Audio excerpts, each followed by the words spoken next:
Chúa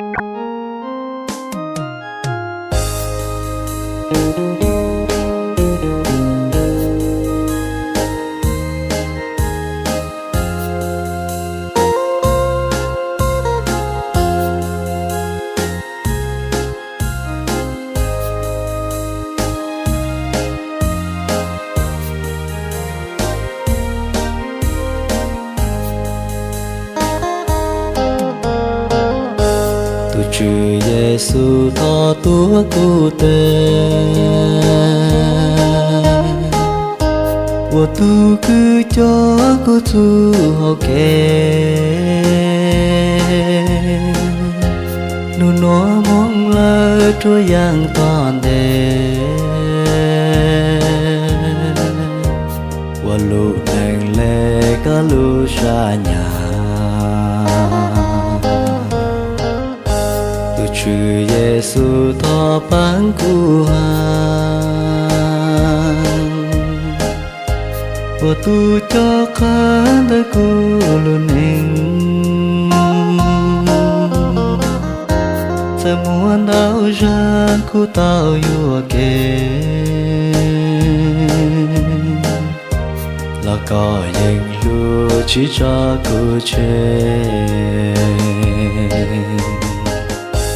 Và chuyên tu có lúc cu chẳng lỡ,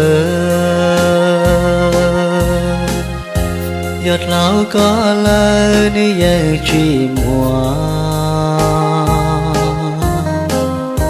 tu lúc cu chùa lấy vai chữ con,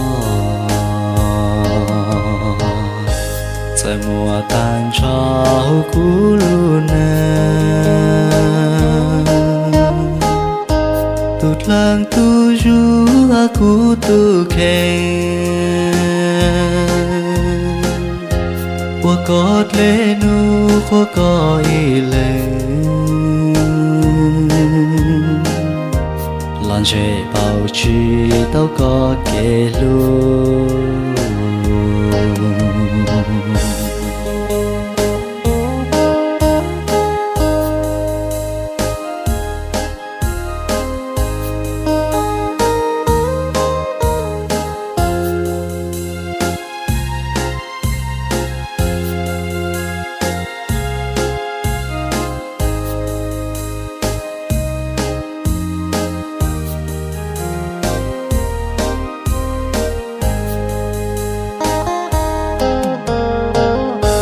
Và chuyên tu có lúc cu chẳng lỡ,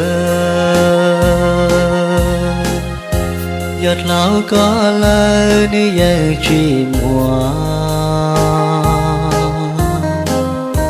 tu lúc cu chùa lấy vai chữ con, cha mùa tan trao cu luôn